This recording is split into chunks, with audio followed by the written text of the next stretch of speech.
بسم اللہ الرحمن الرحیم اللہم صل علی محمد وآل محمد. میرے ساتھ چلو. جیسے ہی جناب رقیہ کو جناب عاتقہ کو آتا دیکھا نا، مولا حسین مسند سے کھڑے ہو گئے. سلام عزیز خدا، سلام امید جہاں.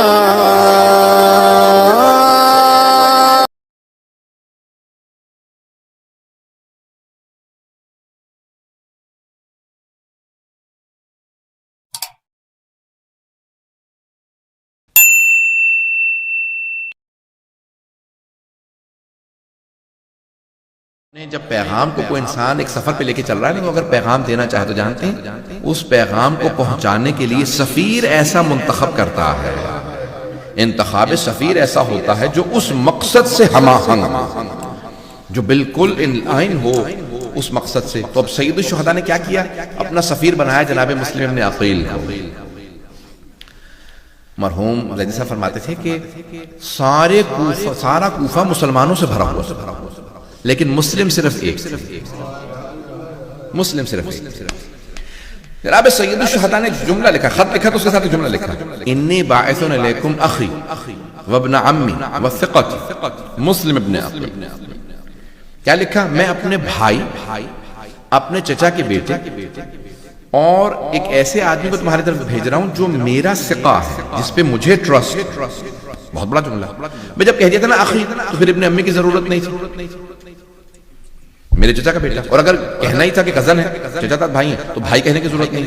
سید الشہداء بتا رہے ہیں یہ میں نے بھائی جو کہا ہے نا، یہ رشتے کی وجہ سے نہیں، وہ تو دوسرا جملہ بتا رہا. یہ بھائی میں نے ان کے ایمان کے درجے کی وجہ سے کہا ہے کہ سب میرے غلام ہیں، یہ بھائی ہے. اللہ اکبر. باقی سب کا ایمان کا رتبہ کیا ہے؟ یہ مسلم ابن عقیل اس لائق ہے کہ حسین ابن علی انہیں کہیں یہ میرا بھائی. حیدان کرام جناب مسلم ابن عقیل کو بھیجا. جناب مسلم ابن عقیل نے بہت خوبصورت تھے، وجیہ تھے، اور کوفے میں آنے کے بعد جناب ہانی بن عروہ کے ہاں رکے اور سب کو ملے. ہزاروں لوگوں نے آپ کے ہاتھ پہ بیعت کری. مولا نے کہا تھا ان کا ہاتھ میرا ہاتھ. اللہ اکبر. یہ لوگ بیعت کیوں کر رہے ہیں؟ ہمارے ہاں یہ بیعت امام کی ہے، لیکن امام نے اگر اجازت دی ہو تو کوئی ان کی نیابت میں بیعت لے سکتا ہے. اگر کہیں خود کہیں اللہ، ہمارے مراجع بھی کہتے ہیں کہ ہمیں اجازت نہیں، ہم بیعت نہیں لے سکتے، ہمارے یہاں بیعت نہیں، تقلید ہے، بیعت نہیں ہے. لیکن وہاں جناب مسلم ابن عقیل کی بیعت ہو رہی ہے، اس کا مطلب ہے کہ وہ عام آدمی نہیں ہے، کسی سے ان کا مقابلہ نہیں ہے کہ سید الشہداء کہیں ان کا ہاتھ میرا ہاتھ. پتہ نہیں میں پہنچا پا رہا ہوں اس بات کو کہ نہیں پہنچا پا رہا. عزیزان گرامی جناب سید الشہداء نے جن کو اتنا رتبہ دیا، اب وہ پہنچ گئے. ہزاروں لوگوں سے بیعت لینے کے بعد انہوں نے خط لکھا کہ مولا کوفے کے لوگوں نے مجھ سے بیعت کر لی ہے اور یہ سب آپ کے منتظر ہیں، چلے آئے. سید الشہداء نے خط پڑھا، حج کے لیے نکلے. جناب مسلم نے عقیل نے ایک مرتبہ جب سب سے بیعت لے لی، خط لکھ چکے ہیں، تو ایک مرتبہ آئے مغرب عشاء کی نماز پڑھانے کے لیے مسجد کوفہ کے اندر، اور لوگ کہتے ہیں 16,000 نمازی آپ کے ساتھ. پوری مسجد بھری ہوئی تھی، بیٹھنے کی جگہ نہیں تھی، لوگ اندر نہیں آ سکتے تھے. 16,000 افراد نمازی. لیکن نہ جانے کیسی کیفیت ہے کہ نماز جناب مسلم نے عقیل نے شروع کی تو 16,000 افراد، لیکن جب سلام دیا تو دیکھا کوئی بھی نہیں. اچھا اسی رش کے اندر دونوں بچے بھی آپ سے جدا ہو گئے. اگر اب مسائب برداشت کر پائیں، پردیس میں خدا کسی کو اکیلا نہ کر دے، تنہا نہ ہو جائے کوئی. تو اب جناب مسلم نے عقیل باہر نکلے. اب جہاں رکے ہوئے تھے وہاں پہ بھی نہیں جاتے، اس کا مطلب ہے سب میرے خلاف ہو گئے. غیرت یہ تقاضا نہیں کرتی میں اس سے جا کے پناہ مانگوں، مجھے اس پہ رکھو، وہاں رکھ لو. تو اب کوفے کی گلیوں میں پھرنے لگے. ایک دروازے پہ آئے، آ کے بیٹھ گئے. وہاں سے ایک بوڑھی خاتون نام طوعہ تھا. سوال کیا، کہا کہ کیا بات ہے آپ اپنے گھر کیوں نہیں جاتے؟ دیکھتے نہیں کتنا پورا شوب دور ہے. کہا گھر وہ جاتا ہے جس کا گھر ہو. کہا کیوں آپ کا گھر نہیں ہے؟ کہا میں مدینے کا رہنے والا ہوں. وہ مومنہ تھی. فوراً سوال کیا کب مدینے کے رہنے والے؟ کس کے بیٹے ہیں؟ کہا انا مسلم ابن عقیل، میں مسلم ہوں عقیل کا بیٹا. کہا کون سے عقیل؟ کہا عقیل ابن ابی طالب. کہا علی بن ابی طالب کے بھائی؟ کہا ہاں علی بن ابی طالب کے بڑے بھائی عقیل کا بیٹا. تو اس نے کہا میں مؤمنہ ہوں، میں آپ کے چچا پہ ایمان رکھتی ہوں، میں ان کی ماننے والی ہوں، آپ آئیے میں آپ کو پناہ دے دیتی ہوں، یہاں پہ آپ آرام کر لیجیے. کہا نہیں، میں تمہارے لیے مصیبت کا سبب نہیں بننا چاہتا، کیونکہ جو مجھے پناہ دے گا اس کے لیے مصیبت بن جائے گی. کہ نہیں، آپ یہاں پہ آئیے، آپ پناہ لے سکتے ہیں. کہا کچھ کھانا دے دوں آپ کو؟ کہا کچھ نہیں، صرف مجھے پانی دے دو، میں وضو کر کے تہجد کی نماز پڑھوں گا. مغرب عشاء پڑھ کے آئے تھے، وضو کیا، تنہائی میں گئے اور بیٹھ گئے وہیں کے صحن کے اندر، ایک جو حجرہ تھا باہر، وہیں پہ بیٹھے. تہجد پڑھنے کے بعد سر رکھا اور کچھ دیر کے لیے آنکھ بند کی تو دیکھا کہ جناب امیر آئے ہیں. کہتے ہیں مسلم میں لینے کے لیے آئے ہیں. جناب امیر مومنین کو دیکھا کہ میں لینے کے لیے آیا ہوں، سمجھ گیا کہ میری آخری رات ہے. بس بھئی جناب مسلم نے زیادہ وقت نہیں ہے، 5 سے 7 منٹ زحمت دوں گا. تو ایک مرتبہ جناب مسلم سمجھ گئے، فوراً اٹھے، دوبارہ نماز پڑھنے لگے. اتنے میں دیکھا کہ کچھ آوازیں آ رہی ہیں تو فوراً اس مومنہ نے آگے کہا کہ میرا بیٹا وہ آپ کا ماننے والا نہیں ہے، وہ عبید اللہ ابن زیاد کے ساتھ ہے. اسے جب پتہ چلا کہ آپ گھر میں ہیں، اس نے جا کے فوراً مخبری کر دی، لوگ آ گئے ہیں، آپ رک جائیے، باہر فوج ہے. جناب مسلم نے عقیل نے کہا تو نے مجھ پہ احسان کیا تھا، مجھے پناہ دی تھی، میں احسان کا بدلہ ایسے نہیں لوٹاؤں گا کہ تیرے گھر پہ میری وجہ سے حملہ ہو جائے. فوراً تلوار کھینچی، صحن میں آ گئے، باہر گلی میں آ گئے. جیسے گلی میں آئے 300 یا 400 کا ایک لشکر تھا، بٹالین تھا، سب سے مقابلہ کرنے لگے. بہت طاقتور جری تھے، مقابلہ کرنے لگے. جو قریب آتا اسے گریبان میں ہاتھ ڈال کے چھت پہ پھینک دیتے، ہر ایک کو قتل کرتے رہے. اس نے دوبارہ کہا مجھے ایک اور فوج کا لشکر بھیجو. جب تیسری مرتبہ اس نے فوج منگوائی، کہا ایک آدمی کو گرفتار کرنے کے لیے تم نے تیسری چوتھی دفعہ فوج منگوائی ہے، کیا سمجھتے ہو کہ کیا معاملہ ہے؟ کہا یہ کوئی کوفے کا بقال نہیں ہے، یہ علی کا پالا ہوا ہے، یہ حیدر کرار کا پلا ہوا ہے. اسے جعفر طیار اور حیدر کرار نے جنگ کرنا سکھائی ہے، اسے کوئی شکست نہیں دے سکتا. اب کہا کیسے گرفتار کیا جائے؟ کہا کہ دھوکہ دے کے. تو انہوں نے گڑا کھودا، اس پہ گھاس رکھی اور کہا کہ مسلم آ جائیے، ہم آپ کو. جیسے ہی وہ حملہ کرنے کے لیے آگے بڑھے تو ایک مرتبہ اسی گڑھے کے اندر گر گئے. جب گر گئے تو چاروں طرف سے انہوں نے کہا کہ مسلم ہم آپ کو امان دیتے ہیں، آپ اپنی تلوار دے دیجیے. جناب مسلم نے کہا قسم کھا کے کہو کہ تم امان دیتے ہو. تو انہوں نے کہا ہم لا الہ الا اللہ کہتے ہیں کہ ہم قسم کھاتے ہیں ہم آپ کو پناہ دے رہے ہیں. جناب مسلم نے جیسی تلوار پھینکی، وہ چاروں طرف سے گلے میں زنجیریں ڈالنے لگے. تو جناب مسلم نے ایک مرتبہ آنکھوں سے آنسو بہنے لگے کہ ھذا اول الغدر، یہ پہلا دھوکہ ہے، تم نے قسم کھا کے اللہ کی مجھے دھوکہ دے دیا ہے. ایک مرتبہ جب وہ گرفتار کر کے لے جانے لگے تو جناب مسلم کے لب کٹے ہوئے تھے، مسلسل لوگ تیر مار رہے تھے، تلواروں کے وار تھے، لب کٹ گئے تھے ان کے، لپس جو ہیں وہ کٹ. اب ہاتھوں میں سارے جسم میں زنجیریں ہیں، لے جا رہے تھے. جیسے ہی دارالامارہ کے دروازے پہ پہنچے، میں سن لیجیے گا مصاحب کو، دارالامارہ کے دروازے پہ پہنچے تو دیکھا وہاں پہ ایک مولا کا ماننے والا ہے. کہا کہ آپ مسلم نے عقیل نہیں ہے؟ کہا ہاں میں مسلم نے عقیل ہوں.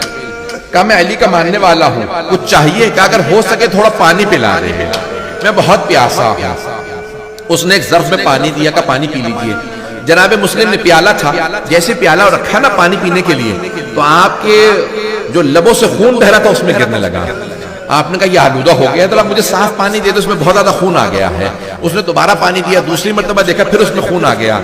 کہا کہ شاید خدا کو یہی منظور ہے میں بارگاہ میں، اس کی بارگاہ میں پیاسا جاؤں، یہ پانی لے جاؤ. جیسے ہی زنجیریں باندھ کے جناب مسلم کو اندر لے کے آئے نا تو عبید اللہ ابن زیاد نے دیکھا تو جناب مسلم سے ایک آدمی نے کہا کہ تم نے اپنے امیر کو سلام نہیں کیا؟ کہ میرا امیر صرف حسین ابن علی، میں عبید اللہ ابن زیاد کو نہیں مانتا. کہ جھک کے سلام کرو، کہ میں اس کے سامنے نہیں جھکوں گا. ایک مرتبہ کہا کوئی آخری حسرت ہے؟ کہا ہاں. آنکھوں میں آنسو. کا کیا بات ہے، موت سے ڈر رہے ہو؟ کہ نہیں، میں نے اپنے مولا کو خط لکھا ہے، مولا کوفے چلے آئیے، لیکن مجھے اب احساس ہو رہا ہے یہ کوفہ اس لائق نہیں، حسین آ جائے. کہ لیکن تمہارے مولا حسین تو بہت دلیر ہے، بہادر ہے، شجاع ہے، ساتھ میں عباس ہے.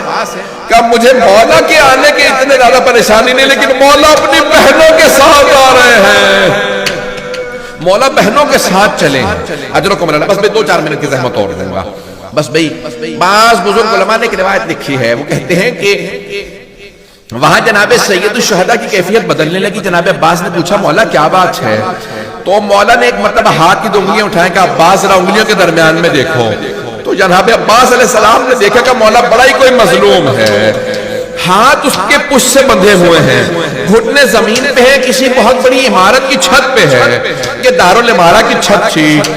کہا مولا اس کا بھی جلاد سر قلم کرنے والا ہے. جلاد نے تلوار اٹھا رکھی جی. دیکھا نیچے ایک بی بی برقع پوش کھڑی ہے، دامن پھیلا رکھا ہے.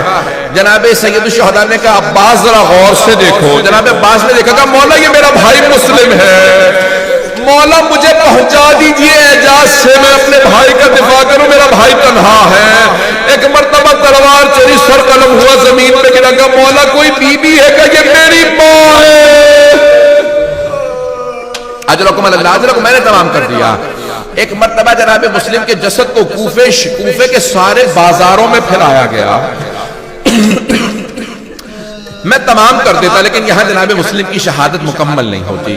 میں ہاتھ جوڑ کے کہوں گا ذرا 2 منٹ کے لیے میرے ساتھ چلیے. کہاں چلیں گے؟ راستے میں ابھی مکے سے جناب سید الشہداء کوفے کے لیے، کربلا کے لیے چلے ہیں. جانتے ہیں کون ہے؟ ساری بیویاں ساتھ ہیں. مولا نے ایک مرتبہ کہا عباس ذرا یہیں پہ خیمے نصب کر دو، آج رات میں یہیں رہوں گا. مولا عباس نے خیمے نصب کر دیے. ایک مرتبہ کہا ذرا میری بہنوں کو بلا دو. جناب عباس اس خیمے میں گئے جہاں جناب زینب کبریٰ تھی. کہا بی بی آپ کو مولا نے بلایا ہے.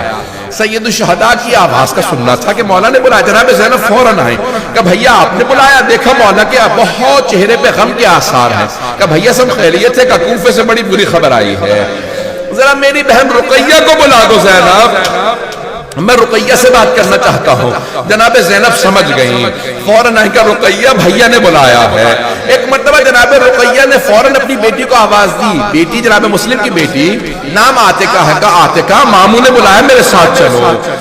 جیسے ہی جناب رقیہ کو اور عاتقہ، جناب عاتقہ کو آتا دیکھا نا، مولا حسین مسند سے کھڑے ہو گئے.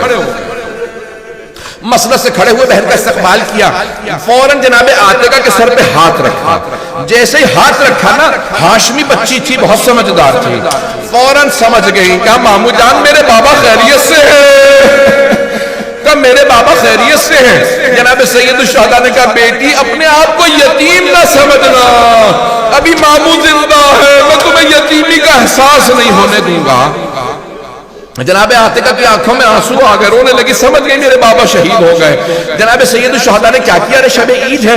فوراً جناب زینب سے کہا زینب ذرا میری صندوقچی لا دو، میں اپنے ہاتھوں سے عاتقہ کو بالیاں پہناؤں گا. جناب زینب صندوقچی لے کے آئی. مولا نے 2 بالیاں نکالی. جناب عاتقہ کے کانوں میں ہاتھوں سے بالیاں پہنائیں. راوی کہتا ہے یہاں قریب میں ایک چھوٹی سی بچی کھڑی دیکھ رہی تھی کہ اگر کوئی بچی یتیم ہو جائے اس کے کانوں میں نئی بالیاں پہنائی جاتی ہیں، اس کے سر پہ شفقت کا ہاتھ رکھا جاتا ہے. بچی یہ سمجھ رہی تھی کہ ہمیشہ ہر یتیم کے ساتھ ایسا ہی ہوتا ہے. جب شام غریبہ آئی، اس بچی نے دیکھا میں بھی یتیم ہو گئی، میرے سر پہ کوئی شفقت کا ہاتھ رکھے گا، میرے کانوں میں کوئی نئی بالیاں پہنائے گا. بچی انتظار میں تھی، اتنے میں شمر آ گیا. شمر نے ایسا بالوں میں ہاتھ ڈالا، بی بی کا بالوں کو چھڑانا مشکل ہو گیا. جب اس نے کانوں سے بالیاں چھینی، بچی نے رو کے کہا چچا عباس. العجل یا امام زمانہ بادشاہ، اللہم صلی علی محمد وآل محمد وعجل فرج آل محمد. اللهم صل على وليك الحجة